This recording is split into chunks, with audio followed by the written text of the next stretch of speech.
Assalamualaikum warahmatullahi wabarakatuh. We're from Group 2, and today we're going to discuss about Bai Al Inah and Tawarruq transaction. First of all, let us introduce ourselves. My name is Taufik Salamihtianto, and I'm here with Nuraliana and Victoria. Next. So here is the outline of our presentation for today. The first one, we're going to discuss about Bai Al Inah, its overview, current issue, application, and evaluation.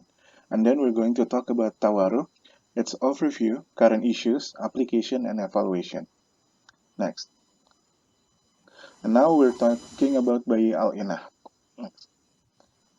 Bai Al Inah, according to AOEV, refers to the process of purchasing the commodity for a deferred price and selling it for a lower spot price to the same party from whom the commodity was purchased. And then Bank Negara Malaysia defines Bai Al Inah as a contract which involves sale and buyback transactions of an asset by the seller. Next. The basic ruling of Bai Al Inah is the first one is according to Surah Al-Baqarah verse 275, Wa halallahu al-bay'ah wa harama riba, whereas Allah has permitted trading and forbidden riba. And then the Sharia Advisory Council of Malaysia Central Bank deemed Bai Al Inah as permissible regarding the permissibility of its practice by the Shafi'i scholars and few Hanafi scholars. Next. So here's the practice of Bai Al Inah. It involves two parties, the seller and the buyer. So first one, a seller sells the good to the buyer. And then the buyer pays the seller on deferred basis. And then the seller buys back the good from the buyer. And then the seller pays the buyer on cash basis at a lower price. Next. So now we're moving to the next part of our presentation, which relates to the core issues of Bai Al Inah, which I'm going to explain now, and Tawarruq, with regard to which I will be explaining further after. While the roots of these two contracts, Tawarruq and Bai Al Inah, are similar in nature, the issues for both are somehow related to each other. In this case, I would like to point out in several core issues, which include issues relating to the commodities used in the contracts, possession and delivery, agency issues, a sequence of aqd in its intention. So the first issue is the issue of the sequence of the implementation of aqd. In the first agreement, the bank will sign off first as the aqd of ijab to the customers, and subsequently the customers need to sign off as the aqd of qabul. In this stage, the asset belongs to the customers. After the first agreement is completed, the second agreement must be executed, whereby customers will offer to sell back the asset to the bank. Thus, in the second agreement, customers will sign first as the aqd of ijab to the bank, and the bank will sign off as the aqd of qabul. In the final stage, the bank possesses the asset again, and the customer will get their cash from the personal financing contract. In reality, the bank will usually, however, ask the customer to sign off both of the contracts at the same time in order to simplify the process. Hence, due to that event, the issue of a non-Sharia compliance pertaining to the sequence of aqd occurs, which needs to be rectified. The second issue is the issue of no intention to meet the objection of the contract. There is an assumption that there exists an agreement between the parties to carry out the two sales in that order, so that the process results in one of the parties invariably ending up obtaining immediate cash against the future obligations settling a higher amount. The fact that both parties have no intention of using the asset, as any customer does, betrays one principle of contract in Islam, namely the objective of contract. In the case of banking firms, the sale and resale contracts initiated by either the bank or the customer saw no event by which either party has assumed risk-taking and value addition and rationalizing the profit taken. Next, please. Thank you. Okay, next we will explain on the application and evaluation of Bai Al Inah. Okay, as explained by Brother Taufik and Victoria. So here we can conclude from Azhari. He explains on Bai Al Inah as follows, which is a sale with immediate repurchase, where the sale and repurchase transaction of an asset by a seller, Islamic bank. In the first transaction, the seller sells the asset to the buyer at a deferred price. Subsequently, in the second transaction, the buyer resells the same asset back to the seller on a cash term at a lower price. So, the practice of Bai Al Inah has no issue at the beginning of the launch of Islamic banking and financing in Malaysia since 1983. To ensure that the product is properly structured, well implemented, and compliant to Sharia rulings, Bank Negara Malaysia (BNM) play important role by imposing related guidelines and circulars. Hence, BNM has concurred some conditions for Islamic financial institutions to follow, such as: first, to avoid any interconditionality element, which is each sale and purchase agreement must be documented in two different documents, which is we have two documents, sale agreement and also purchase agreement. Secondly, the sale or purchase agreement must not contain any provisions which create a conditional obligation on either party to repurchase asset already sold.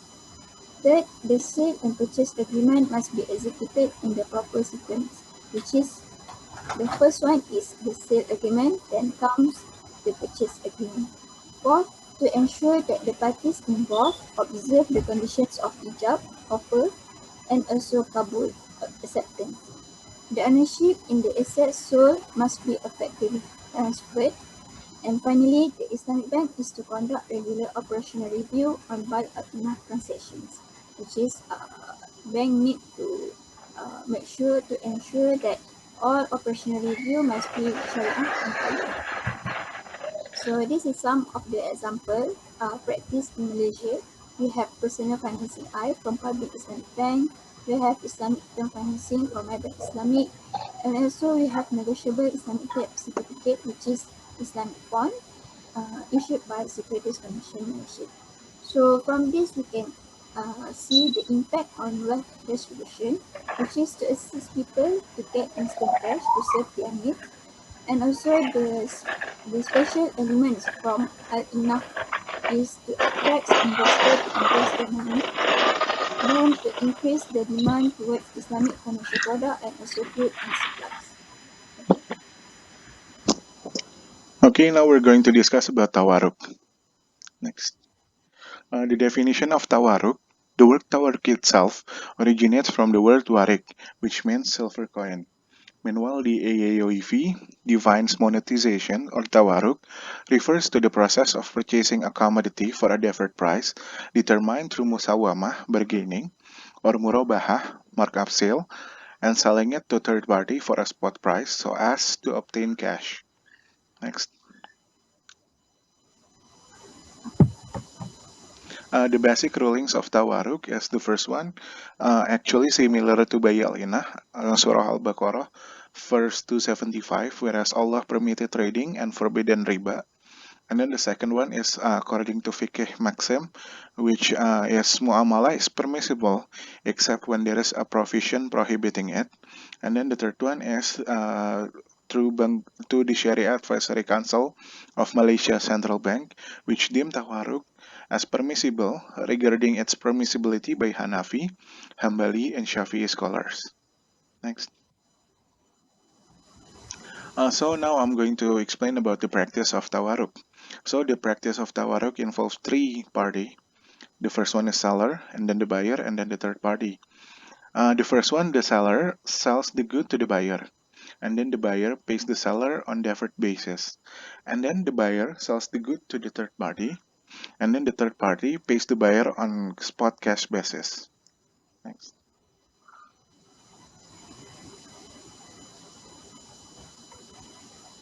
So now I'm going to talk about the issues with regard to the tabarruk. The first one is the validity of purpose, means that the contract must be for a valid purpose.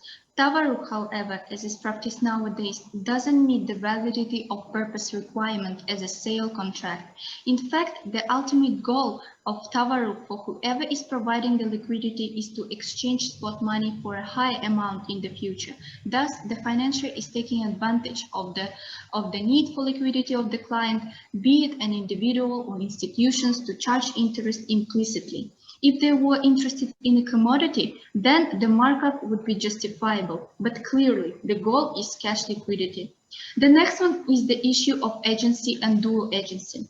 The dual agency structure is where the customer appoints the bank as both the buying agent and selling agent. This gives the bank the full right to conduct trading without any customer intervention, which makes the ability or option to take delivery of commodity redundant or unnecessary requirement.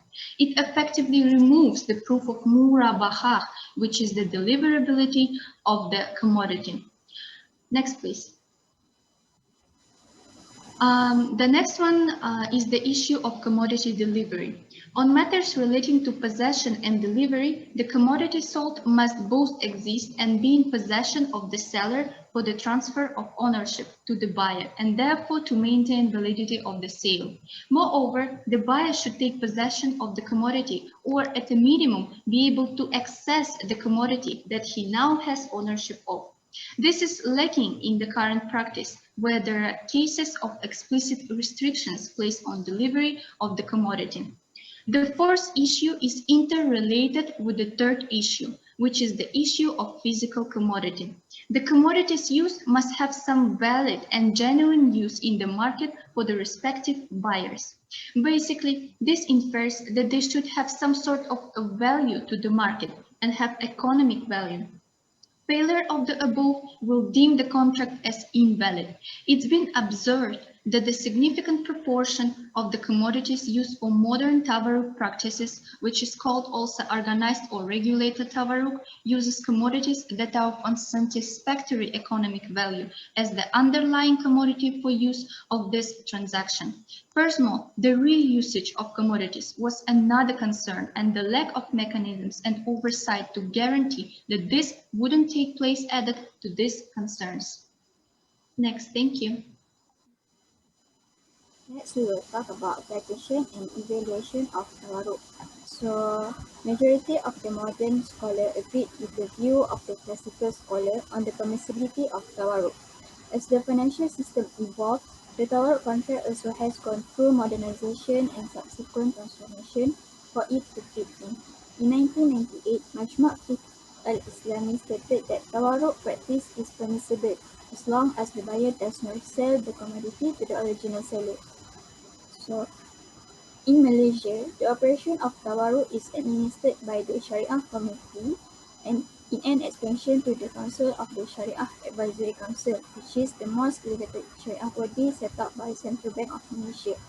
The BNM SSC deemed Tawarruq as permissible with a view that Tawarruq is a trade contract, where its basis of permissibility is built in the view of Hanafi and Shafi'i schools of thought.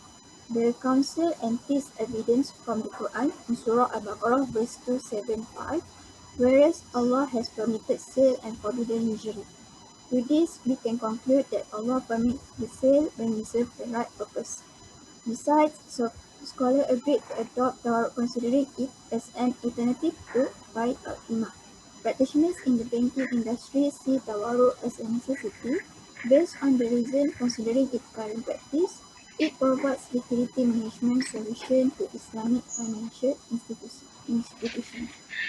Tawarruq could be a product that's commonly like product murabahah, which an Islamic bank offers a product to a customer on a deferred payment at cost plus profit.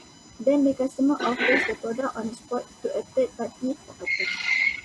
So the evaluation of Tawarruq, it has been practiced for more than 20 years as it began from 2000 until now.